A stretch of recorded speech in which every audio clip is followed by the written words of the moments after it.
ನಮಸ್ಕಾರ ಸ್ನೇಹಿತರೆ, welcome back to our tasty Yatra Kannada YouTube channel. ಹಾಗೆ ಇವತ್ತಿನ ಹೊಸ ವಿಡಿಯೋಗೆ ನಿಮ್ಮೆಲ್ಲರಿಗೂ ಸುಸ್ವಾಗತ. ರೈತರ ಕೃಷಿ ಸಾಲ ಮನ್ನಾ ಯಾವಾಗ ಎಷ್ಟು ಹಣ ಮನ್ನಾ ಆಗುತ್ತೆ ಇವತ್ತಿನ ವಿಡಿಯೋದಲ್ಲಿ ನೋಡ್ತಾ ಹೋಗೋಣ ಸ್ನೇಹಿತರೆ. ಈ ಬಾರಿ ರಾಜ್ಯದಲ್ಲಿ ಮಳೆಯ ಕೊರತೆಯಿಂದಾಗಿ ತೀವ್ರ ಬರ ಪರಿಸ್ಥಿತಿ ಎದುರಾಗಿದೆ. ಹಾಗಾಗಿ ರಾಜ್ಯ ಸರ್ಕಾರ ರಾಜ್ಯದ ಅನ್ನದಾತರಿಗೆ, ರೈತ ಬಾಂಧವರಿಗೆ ಅತಿ ದೊಡ್ಡ ಸಿಹಿ ಸುದ್ದಿ ಏನಾದರೂ ಕೊಡುತ್ತಾ ಈ ಬಾರಿ ರೈತರ ಕೃಷಿ ಸಾಲ ಮನ್ನಾ ಆಗುತ್ತಾ, ಅಥವಾ ಈಗಾಗಲೇ ಎಲ್ಲದರ ಬೆಲೆ ದಿಢೀರ್ ಏರಿಕೆಯಿಂದಾಗಿ ರೈತರ ಕೃಷಿ ಸಾಲ ಮನ್ನಾ ಮಾಡದೆ ರಾಜ್ಯ ಸರ್ಕಾರ ತನ್ನ ಖಜಾನೆಯನ್ನು ಭರ್ತಿ ಮಾಡ್ಕೊಳ್ತಿದೆಯಾ? ನೀವು ನೋಡಿರ್ಬೋದು, ಈಗಾಗಲೇ ತಮಿಳುನಾಡಿನ CM ವಿಜಯ್ ಸರ್ಕಾರ ರೈತರ ಕೃಷಿ ಸಾಲ, ಸಹಕಾರಿ ಬ್ಯಾಂಕ್ಗಳ ಕೃಷಿ ಸಾಲವನ್ನು 75,000ವರೆಗಿನ ಕೃಷಿ ಸಾಲವನ್ನು ಪೂರ್ತಿಯಾಗಿ ಮನ್ನಾ ಮಾಡಿದೆ. ಅದೇ ಮಾದರಿಯಲ್ಲಿ ನಮ್ಮ ರಾಜ್ಯದಲ್ಲೂ ಕೂಡ ರಾಜ್ಯ ಸರ್ಕಾರ ಈ ಬಾರಿ ಕೃಷಿ ಸಾಲ ಮನ್ನಾ ಮಾಡೋ ಬಗ್ಗೆ ಭಾರಿ ನಿರೀಕ್ಷೆ ಇದೆ. ಶಾಸಕರಾಗಿರ್ಬೋದು, ಹಲವಾರು ರೈತ ಸಂಘಟನೆಗಳ ಒತ್ತಾಯಕ್ಕೆ ಮಣಿದು ರಾಜ್ಯ ಸರ್ಕಾರ ಈ ಬಾರಿ ಸಾಲ ಮನ್ನಾ ಘೋಷಣೆ ಆಗುತ್ತಾ? ಅಲ್ಲದೆ ಗ್ಯಾರಂಟಿ ಯೋಜನೆಗಳ ಭಾರದ ನಡುವೆಯೂ ಈ ಬಾರಿ ನಮ್ಮ ರಾಜ್ಯ ಸರ್ಕಾರ ಮಾಡಿರುವಂಥ ಆ ಮಾಸ್ಟರ್ ಪ್ಲ್ಯಾನ್ ಆದರೂ ಏನು? ಇದೆಲ್ಲದರ ಬಗ್ಗೆ ಪೂರ್ತಿಯಾಗಿ ಇವತ್ತಿನ ವಿಡಿಯೋದಲ್ಲಿ ನೋಡ್ತಾ ಹೋಗೋಣ ಸ್ನೇಹಿತರೆ. ಹಾಗಾಗಿ ವಿಡಿಯೋವನ್ನು ಪೂರ್ತಿಯಾಗಿ ನೋಡಿ. ಈ ನಮ್ಮ ವಿಡಿಯೋ ಇಷ್ಟ ಆದರೆ ಲೈಕು, ಕಮೆಂಟು, ಶೇರ್ ಮಾಡೋದನ್ನು ಮರಿಬೇಡಿ. ಹಾಗೆ ನೀವಿನ್ನೂ ನಮ್ಮ ಚಾನಲ್ನ ಸಬ್ಸ್ಕ್ರೈಬ್ ಮಾಡಿಲ್ಲ ಅಂತಂದರೆ ಈ ಕೂಡಲೇ ಈ ಥರದ ಹೊಸ ಹೊಸ ಮಾಹಿತಿಗಳಿಗಾಗಿ ಸಬ್ಸ್ಕ್ರೈಬ್ ಮಾಡಿ, ಪಕ್ಕದಲ್ಲಿರೋ ಬೆಲ್ ಐಕಾನನ್ನು ಪ್ರೆಸ್ ಮಾಡಿ. ಸ್ನೇಹಿತರೆ, ಒಂದು ಕಡೆ ಮಳೆ ಇಲ್ಲದೆ ಒಣಗ್ತಿರುವಂಥ ಬೆಳೆಗಳು, ಇನ್ನೊಂದು ಕಡೆ ರೈತರು ಸಾಲ ಮಾಡಿ ಸಾಲದ ಸುಳಿಯಲ್ಲಿ ಸಿಲುಕಿ ಕಣ್ಣೀರಿಡುವಂಥ ನಮ್ಮ ರಾಜ್ಯದ ಅನ್ನದಾತರು, ಇನ್ನೊಂದು ಕಡೆ ರಾಜ್ಯ ಸರ್ಕಾರ ಈ ಗ್ಯಾರಂಟಿ ಯೋಜನೆಗಳ ಭರವಸೆಯನ್ನು ಉಳಿಸ್ಕೊಳ್ಳೋದಕ್ಕೆ ಎಣಗಾಡ್ತಿರುವಂಥ ಈ ಒಂದು ರಾಜ್ಯ ಸರ್ಕಾರ, ಇದೆಲ್ಲದರ ನಡುವೆ ಎಲ್ಲದರ ಒಂದು ಬೆಲೆ ಏರಿಕೆಯಾಗಿದೆ. ಟ್ಯಾಕ್ಸ್ ರೂಪದಲ್ಲಿ ಸರ್ಕಾರ ಖಜಾನೆಯನ್ನು ತುಂಬಿಸ್ಕೊಳ್ತಾ ಇದೆ. ವಸ್ತುಗಳ ತೆರಿಗೆಗಳು, ಟ್ರಾಫಿಕ್ ಫೈನ್ಗಳು, ಹಾಗೆ ಹೊಸ ಹೊಸ ರೂಲ್ಸ್ಗಳು, ಇದೆಲ್ಲದರ ನಡುವೆ ಈಗ ರಾಜ್ಯದ ಲಕ್ಷಾಂತರ ರೈತ ಬಾಂಧವರಿಗೆ ಇರುವಂಥ ಅತಿ ದೊಡ್ಡ ಪ್ರಶ್ನೆ ಅಂದರೆ ಈ ಬಾರಿ ರಾಜ್ಯ ಸರ್ಕಾರ ಕೃಷಿ ಸಾಲ ಮನ್ನಾ ಮಾಡುತ್ತಾ, ಸಾಲ ಮನ್ನಾ ಘೋಷಣೆ ಮಾಡುತ್ತಾ ಅನ್ನುವಂಥದ್ದು. ಅಸಲಿಗೆ ಈಗ ರಾಜ್ಯ ಸರ್ಕಾರ ಈ ಗ್ಯಾರಂಟಿ ಯೋಜನೆಗಳಿಗೆ ವಾರ್ಷಿಕ ಸುಮಾರು 58,000ಕ್ಕೂ ಅಧಿಕ ಕೋಟಿ ಹಣವನ್ನು ಸುರಿತಾ ಇದೆ. ಇದೆಲ್ಲದರ ನಡುವೆ ರೈತರ ಕೃಷಿ ಸಾಲವನ್ನು ಮನ್ನಾ ಮಾಡೋಕ್ಕೆ ಸಾಧ್ಯನಾ? ಒಂದು ವೇಳೆ ಮಾಡೋದಾದರೆ ಯಾವಾಗ ಮಾಡುತ್ತೆ? ಎಷ್ಟು ಮೊತ್ತದ ಹಣವನ್ನು ಸಾಲ ಮನ್ನಾ ಮಾಡುತ್ತೆ? 25,000ನ, 50,000ನ, ಅಥವಾ 2 ಲಕ್ಷನ? ಅಸಲಿಗೆ ರಾಜ್ಯ ಸರ್ಕಾರ ಈಗಾಗಲೇ ಟ್ಯಾಕ್ಸ್ ರೂಪದಲ್ಲಿ ಹಣವನ್ನು ವಸೂಲಿ ಮಾಡ್ತಾ ಇದೆ. ಇದರ ಹಿಂದಿನ ಮಾಸ್ಟರ್ ಪ್ಲ್ಯಾನ್ ಏನು? ಈ ಹಣವನ್ನು ಕೃಷಿ ಸಾಲ ಮನ್ನಾ ಮಾಡೋದಕ್ಕೆ ಉಪಯೋಗಿಸುತ್ತಾ? ಇದೆಲ್ಲದರ ಬಗ್ಗೆ ಇವತ್ತಿನ ವಿಡಿಯೋದಲ್ಲಿ ನೈಜ ಅಂಕಿ ಅಂಶಗಳ ಜೊತೆ ನೋಡ್ತಾ ಹೋಗೋಣ, ಬನ್ನಿ ಸ್ನೇಹಿತರೆ. ರಾಜ್ಯದ ಹಲವಾರು ಜಿಲ್ಲೆಗಳಲ್ಲಿ ಈ ಬಾರಿ ಮುಂಗಾರು ಮಳೆ ಕೊರತೆಯಿಂದಾಗಿ ಸಾಕಷ್ಟು ಬರ ಪರಿಸ್ಥಿತಿ ಎದುರಾಗಿದೆ. ಹಲವಾರು ಕಡೆ ಬಿತ್ತನೆ ಕಾರ್ಯ ಮುಗಿತಾ ಬಂದರೂ ಕೂಡ ಇನ್ನೂ ಹಲವಾರು ಕಡೆ ಬಿತ್ತನೆ ಆಗಿಲ್ಲ. ಸಾಲ ಮಾಡಿ ರೈತ ಬಿತ್ತಿದಂಥ ಬೆಳೆಗಳು ಸರಿಯಾಗಿ ಮಳೆಯಾಗದೆ ಬೆಳೆಗಳೆಲ್ಲ ಒಣಗಿ ಹೋಗಿ ನಿಂತಿವೆ ಕಣ್ಣೆದುರಿಗೆ. ಇದರಿಂದಾಗಿ ತೆಂಗಾಗಿರ್ಬೋದು, ಅಡಿಕೆ ಆಗಿರ್ಬೋದು, ಬಾಳೆ ಆಗಿರ್ಬೋದು, ಬೇಳೆಕಾಳುಗಳು, ಯಾವುದೇ ಬೆಳೆಗಳು ಕೂಡ ನಿರೀಕ್ಷಿತ ಮಟ್ಟದಲ್ಲಿ ಈ ಬಾರಿ ಇಳುವರಿಯನ್ನು ಕೊಟ್ಟಿಲ್ಲ. ಇದರಿಂದಾಗಿ ಲಕ್ಷಾಂತರ ರೈತರು ತೀವ್ರ ಆತಂಕದಲ್ಲಿದ್ದಾರೆ. ಈ ಆತಂಕದ ನಡುವೆಯೂ ರೈತರಿಗೆ ಇರುವಂಥ ಏಕೈಕ ಆಶಾಕಿರಣ ಅಂದರೆ ಕೃಷಿ ಸಾಲ ಮನ್ನಾ. ಹೌದು, ಈ ಬಾರಿ ರಾಜ್ಯ ಸರ್ಕಾರ ನಮ್ಮ ಕೃಷಿ ಸಾಲ ಮನ್ನಾ ಮಾಡುತ್ತಾ? ನಿಮ್ಮ ಅಂದರೆ ರೈತ ಬಾಂಧವರಾಗಿದ್ದರೆ ನಿಮ್ಮ ಕೃಷಿ ಸಾಲ ಮನ್ನಾ ಮಾಡುತ್ತಾ? ಲಕ್ಷಾಂತರ ರೈತರು ವೆಯ್ಟ್ ಮಾಡ್ತಿದ್ದಾರೆ. ನಾವು ಕೂಡ ವೆಯ್ಟ್ ಮಾಡ್ತಾ ಇದ್ದೀವಿ. ನೀವು ಕೂಡ ವೆಯ್ಟ್ ಮಾಡ್ತಾ ಇದ್ದೀರಾ ಅಂತ ಅಂದ್ಕೊಳ್ತೀನಿ. ನೀವೇನೋ ರೈತ ಬಾಂಧವರಾಗಿದ್ದರೆ ಕಮೆಂಟ್ ಬಾಕ್ಸ್ನಲ್ಲಿ ಕೃಷಿ ಸಾಲ ಮನ್ನಾ ಅಂತೇಳಿ ಕಮೆಂಟ್ ಮಾಡಿ ತಿಳಿಸಿ ಸ್ನೇಹಿತರೆ. ಅಷ್ಟಕ್ಕೂ ಈ ಸಾಲ ಮನ್ನಾ ಬಗ್ಗೆ ಈ ಪರಿ ಬಹು ನಿರೀಕ್ಷೆ ಗರಿಗೆದರೋಕ್ಕೆ ಕಾರಣ ಆದರೂ ಏನು? ಸ್ವತಃ ಮುಖ್ಯಮಂತ್ರಿಗಳು DK ಶಿವಕುಮಾರ್ ಅವರು ಕೊಟ್ಟಂಥ ಆ ಒಂದು ಭರವಸೆ. ಸ್ನೇಹಿತರೆ, ಇದೇ ಒಂದು ತಿಂಗಳ ಹಿಂದೆ ನಾನು ಕೂಡ ಒಂದು ವಿಡಿಯೋನ ಮಾಡಿದ್ದೆ. ಆ ವಿಡಿಯೋದಲ್ಲಿ ರೈತರ ಕೃಷಿ ಸಾಲ ಮನ್ನಾ, ಬರ ಪರಿಹಾರ ಘೋಷಣೆ, ಎಷ್ಟು ಮೊತ್ತದ ಸಾಲ ಮನ್ನಾ ಆಗುತ್ತೆ, ಹಾಗೆ ಯಾವ ಯಾವ ಜಿಲ್ಲೆಗಳು ಬರ ಪೀಡಿತ ಅಂತ ಘೋಷಣೆ ಮಾಡಿ ಬರ ಪರಿಹಾರ ಘೋಷಣೆ ಮಾಡುತ್ತಾ ರಾಜ್ಯ ಸರ್ಕಾರ, ಇದೆಲ್ಲದರ ಬಗ್ಗೆ ಕಂಪ್ಲೀಟ್ ಮಾಹಿತಿಯನ್ನು ನಾನು ಈ ವಿಡಿಯೋದಲ್ಲಿ ತಿಳಿಸ್ಕೊಟ್ಟಿದ್ದೀನಿ ಸ್ನೇಹಿತರೆ. ನೀವೇನಾದರೂ ಆ ವಿಡಿಯೋನ ನೋಡಿಲ್ಲ ಅಂತಂದರೆ ಈ ಕೂಡಲೇ ಮೇಲೆ ಐ ಕಾರ್ಡಲ್ಲಿ ನಾನು ಮೆನ್ಷನ್ ಮಾಡಿರ್ತೀನಿ, ಆ ವಿಡಿಯೋವನ್ನು ನೋಡಿ.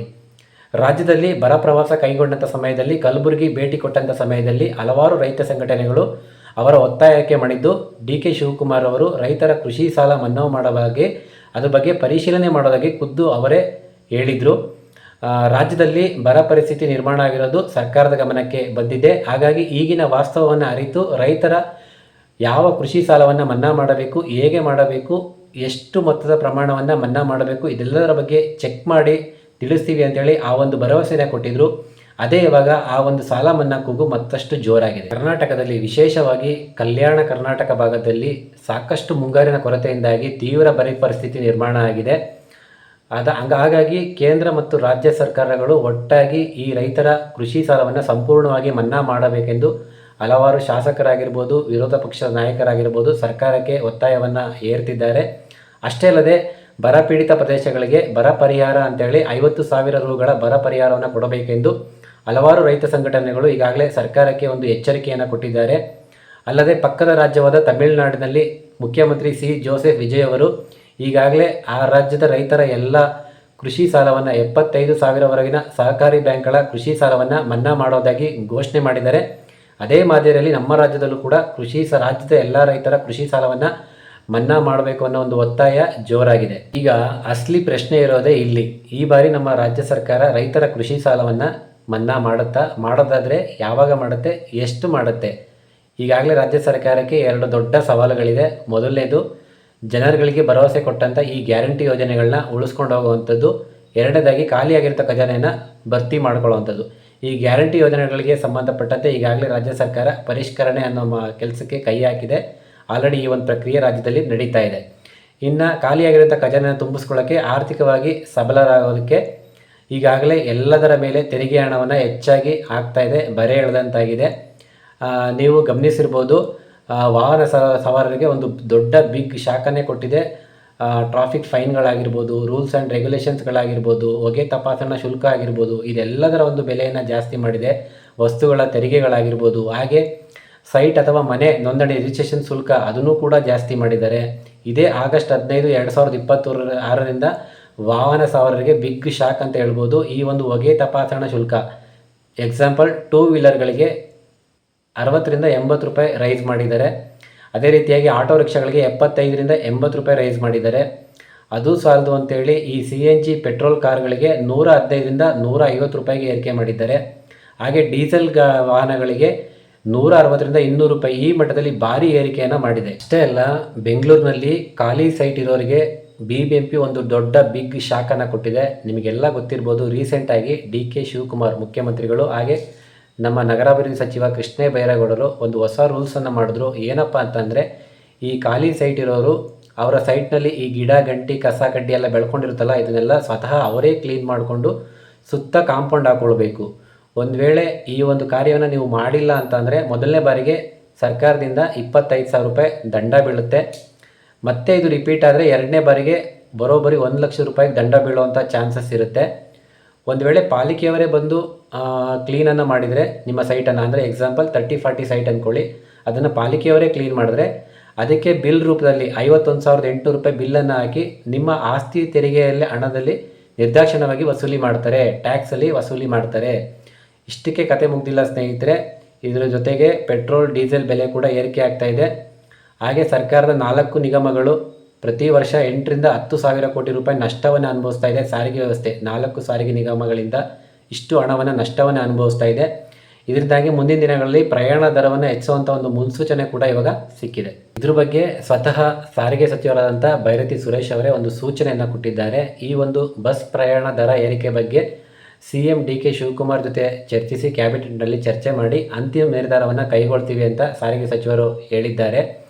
ಅಷ್ಟೇ ಅಲ್ಲ ಸ್ನೇಹಿತರೆ, ಬೆಂಗಳೂರು ಜನತೆಗೆ ಇನ್ನೊಂದು ದೊಡ್ಡ ಬಿಗ್ ಶಾಕ್ ಆಗಿದೆ. ಅದೇನಪ್ಪ ಅಂತಂದರೆ, ನೀವು ಬೆಂಗಳೂರಿನ ಜನತೆ ನಿಮ್ಮ ವೆಹಿಕಲನ್ನು ಮನೆಯ ಹೊರಗಡೆ ಅಥವಾ ಸಾರ್ವಜನಿಕರು ಓಡಾಡುವಂಥ ರಸ್ತೆಯಲ್ಲಿ ನಿಲ್ಲಿಸಿದರೆ ಅದಕ್ಕೂ ಕೂಡ ಇನ್ನು ಮುಂದೆ ಪಾರ್ಕಿಂಗ್ ಶುಲ್ಕವನ್ನು ವಿಧಿಸ್ತಾರಂತೆ. ಪಾರ್ಕಿಂಗ್ ಶುಲ್ಕ ಕಟ್ಟಬೇಕಾಗುತ್ತೆ, ನೆನ್ಪಿಟ್ಕೊಳ್ಳಿ ಸ್ನೇಹಿತರೆ. ಈಗ ಅಸಲಿ ವಿಷಯಕ್ಕೆ ಬರೋಣ. ರಾಜ್ಯ ಸರ್ಕಾರ ಈ ಬಾರಿ ತನ್ನ ಖಜಾನೆನ ಭರ್ತಿ ಮಾಡ್ಕೊಳ್ಳೋದಕ್ಕೆ ಹರಸಾಹಸ ಮಾಡ್ತಾ ಇದೆಯಲ್ವಾ? ಈಗಿರುವಾಗ ನಿಜಕ್ಕೂ ರೈತರ ಕೃಷಿ ಸಾಲ ಮನ್ನಾ ಮಾಡೋದಕ್ಕೆ ಸಾಧ್ಯನಾ? ಇತ್ತೀಚೆಗೆ ಕಲಬುರಗಿ ಪ್ರವಾಸ ಕೈಗೊಂಡಂಥ ವೇಳೆ CM DK ಶಿವಕುಮಾರ್ ಅವರನ್ನ ಹಲವಾರು ರೈತ ಸಂಘಟನೆಗಳು ಭೇಟಿಯಾಗಿ ರೈತರ ತಲಾ 2 ಲಕ್ಷ ರೂಪಾಯಿ ಕೃಷಿ ಸಾಲವನ್ನು ಮನ್ನಾ ಮಾಡೋದಾಗಿ ಒಂದು ರಿಕ್ವೆಸ್ಟನ್ನು ಮಾಡಿದರು.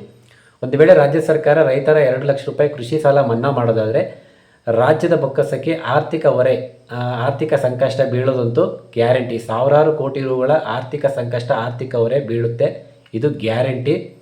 ಹಾಗಾಗಿ ಒಂದು ಅಂದಾಜಿನ ಲೆಕ್ಕಾಚಾರ ನೋಡೋದಾದರೆ, ಒಂದು ವೇಳೆ 2 ಲಕ್ಷ ರೂಪಾಯಿ ಸಾಲ ಮನ್ನಾ ಮಾಡೋದಾದರೆ ರಾಜ್ಯಕ್ಕೆ ಏನಿಲ್ಲ ಅಂದ್ರೂ 8,000 ಕೋಟಿಯಿಂದ ಸುಮಾರು 10,000 ಕೋಟಿವರೆಗೆ ಒಂದು ಹಣ ಈ ಒಂದು ಸಾಲ ಮನ್ನಾಗೆ ಬೇಕಾಗುತ್ತೆ ಅಂತ ಒಂದು ಅಂದಾಜಿದೆ. ಹಾಗಾಗಿ ರಾಜ್ಯ ಸರ್ಕಾರ ಇಷ್ಟು ದೊಡ್ಡ ಪ್ರಮಾಣದ ರಿಸ್ಕನ್ನು ಕೈಗೆತ್ಕೊಳ್ಳುತ್ತಾ ಈಗಾಗಲೇ ರಾಜ್ಯ ರಾಜಕೀಯ ವಲಯದಲ್ಲಿ ಈ ಸಾಲ ಮನ್ನಾ ಕುರಿತು 2 ತದ್ವಿರುವಾದ ದೊಡ್ಡ ಡಿಸ್ಕಷನ್ಗಳು, ಚರ್ಚೆಗಳು, ವಾದಗಳು ನಡೀತಾ ಇದೆ. ಮೊದಲನೇದು ಇದು ಅಸಾಧ್ಯ ಅಂತೇಳಿ, ಎರಡನೇದು ಸರ್ಕಾರ ಇದಕ್ಕಾಗಿ ಪ್ಲ್ಯಾನ್ ಮಾಡ್ತಿದೆ ಅಂತೇಳಿ. ಹಾಗಾದರೆ ಈ ಎರಡೂ ವಾದಗಳ ಅಸಲಿ ಲೆಕ್ಕಾಚಾರ ಏನು ಅನ್ನೋದನ್ನು ನೋಡ್ಕೊಂಬರೋಣ ಬನ್ನಿ. ವಾದ ನಂಬರ್ 1, ಅಸಾಧ್ಯ. ಈ ಗ್ಯಾರಂಟಿ ಯೋಜನೆಗಳ ಹೊರೆಯ ನಡುವೆ ರೈತರ ಕೃಷಿ ಸಾಲ ಮನ್ನಾ ಮಾಡೋದು ಅಸಾಧ್ಯ ಅನ್ನೋ ಒಂದು ವಾದ.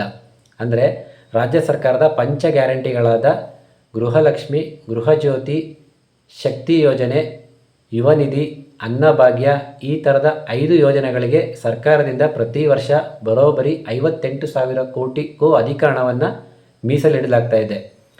ಇದರಿಂದಾಗಿ ಸರ್ಕಾರದ ಬಹುಪಾಲು ಆದಾಯ ಈ ಗ್ಯಾರಂಟಿ ಯೋಜನೆಗಳಿಗೆ ವೆಚ್ಚ ಆಗ್ತಾ ಇದೆ.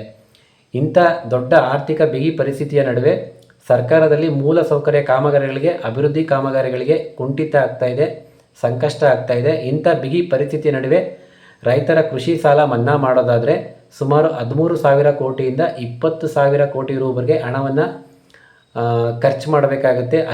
ಅಷ್ಟು ಮೊತ್ತ ಪ್ರಮಾಣದ ಹಣ ಬೇಕಾಗುತ್ತೆ. ಇದರಿಂದಾಗಿ ಸರ್ಕಾರಕ್ಕೆ ಆರ್ಥಿಕತೆಗೆ ಬೊಕ್ಕಸಕ್ಕೆ ಇನ್ನಷ್ಟು ಹೆಚ್ಚಿನ ಸಂಕಷ್ಟ, ಆನೆ ಭಾರ ಆಗುತ್ತೆ ಅಂತೇಳಿ ವಾದ ಮಾಡ್ತಿದ್ದಾರೆ. ಹೀಗಾಗಿ ಸರ್ಕಾರ ಈ ರೈತರ ಕೃಷಿ ಸಾಲ ಮನ್ನಾ ಮಾಡೋದು ಬಹುತೇಕ ಅನುಮಾನ ಅಂತೇಳಿ ಒಂದಷ್ಟು ಚರ್ಚೆಗಳು ಆಗ್ತಾ ಇದೆ. ಇನ್ನು ವಾದ ನಂಬರ್ 2, ಸರ್ಕಾರ ಏನಾದರೂ ಮಾಸ್ಟರ್ ಪ್ಲ್ಯಾನ್ ಮಾಡ್ತಾ ಇದೆಯಾ? ಹಾಗಾದರೆ ಆ ಮಾಸ್ಟರ್ ಪ್ಲ್ಯಾನ್ ಏನು ಅಂದರೆ, ಖಾಲಿಯಾಗಿರುವಂಥ ಖಜಾನೆಯನ್ನು ಭರ್ತಿ ಮಾಡ್ಕೊಳ್ಳೋದಕ್ಕೆ ಸರ್ಕಾರ ಆಲ್ರೆಡಿ ಮಾಸ್ಟರ್ ಪ್ಲ್ಯಾನ್ ಮಾಡಿದೆ. ನಿಮಗೆಲ್ಲ ಗೊತ್ತಾಗಿದೆ, ನಾನು ಆಲ್ರೆಡಿ ಹೇಳಿದೆ.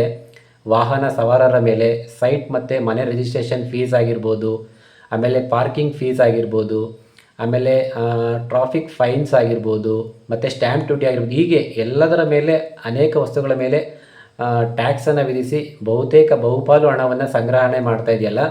ಈ ಒಂದು ಹಣವನ್ನು ಗ್ರಾಮೀಣ ಭಾಗದ ರೈತರಿಗೆ, ಮಳೆ ಇಲ್ಲದೆ ಕಂಗಾಲಾಗಿರೋಂಥ ರೈತರಿಗೆ ಕೃಷಿ ಸಾಲ ಮನ್ನಾ ಮಾಡೋದಕ್ಕೆ ಏನಾದರೂ ಮಾಸ್ಟರ್ ಪ್ಲ್ಯಾನ್ ಮಾಡ್ತಾ ಇದೆಯಾ ಅನ್ನೋದು ಕೂಡ ಒಂದಷ್ಟು ಚರ್ಚೆಗಳು ರಾಜಕೀಯ ವಲಯದಲ್ಲಿ ಈಗ ನಡೀತಾ ಇದೆ. ಒಂದು ಬೃಹತ್ ಜನಪರ ನಿರ್ಧಾರ ತೆಗೆದುಕೊಳ್ಬೇಕಂದ್ರೆ ಸರ್ಕಾರದ ಖಜಾನೆಯಲ್ಲಿ ಹಣ ಇರಬೇಕು. ಈಗಾಗಲೇ ರಾಜ್ಯ ಸರ್ಕಾರ ಈ ಪಂಚ ಗ್ಯಾರಂಟಿಗಳ ಹೊರೆಯಿಂದಾಗಿ ಆರ್ಥಿಕ ಸಂಕಷ್ಟವನ್ನು ಎದುರಿಸ್ತಾ ಇದೆ. ರಾಜ್ಯದಲ್ಲಿ ಯಾವುದೇ ಅಭಿವೃದ್ಧಿ ಕಾಮಗಾರಿಗಳು ಆಗ್ತಾ ಇಲ್ಲ.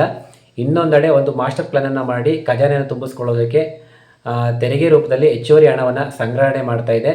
ಹಾಗಾಗಿ ರಾಜ್ಯ ಸರ್ಕಾರ ರೈತರ ಕೃಷಿ ಸಾಲವನ್ನು ಸೂಕ್ತ ಸಮಯದಲ್ಲಿ ಸಾಲ ಮನ್ನಾ ಮಾಡುವಂಥ ಸಾಧ್ಯತೆ ಇದೆಯಾ? ಈ ಸಾಲ ಮನ್ನಾ ಕುರಿತು ರಾಜ್ಯ ಸರ್ಕಾರ ಏನು ನಿರ್ಧಾರವನ್ನು ಕೈಗೊಳ್ಳುತ್ತೆ? ಇದ್ರ ಬಗ್ಗೆ ನಿಮ್ಮ ಅನಿಸಿಕೆ ಏನು? ರಾಜ್ಯ ಸರ್ಕಾರ ಈ ಪಂಚ ಗ್ಯಾರಂಟಿ ಯೋಜನೆಗಳನ್ನ ನಿಲ್ಲಿಸಿ ರೈತರ ಕೃಷಿ ಸಾಲ ಮನ್ನಾವನ್ನು ಮಾಡಬೇಕಾ, ಅಥವಾ ಈ ಗ್ಯಾರಂಟಿ ಯೋಜನೆಗಳನ್ನ ಮುಂದುವರಿಸಿ ಈ ಹೆಚ್ಚುವರಿ ಟ್ಯಾಕ್ಸ್ ರೂಪದಲ್ಲಿ ಹಣವನ್ನು ಸಂಗ್ರಹಣೆ ಮಾಡ್ತಿದೆಯಾ? ಈ ಹಣವನ್ನು ಕೃಷಿ ಸಾಲ ಮನ್ನಾಕ್ಕೆ ಉಪಯೋಗಿಸಬೇಕಾ? ಅದನ್ನು ಕೂಡ ಕಮೆಂಟ್ ಬಾಕ್ಸ್ನಲ್ಲಿ ಕಮೆಂಟ್ ಮಾಡಿ ತಪ್ಪದೇ ತಿಳಿಸಿ ಸ್ನೇಹಿತರೆ. Thanks for watching.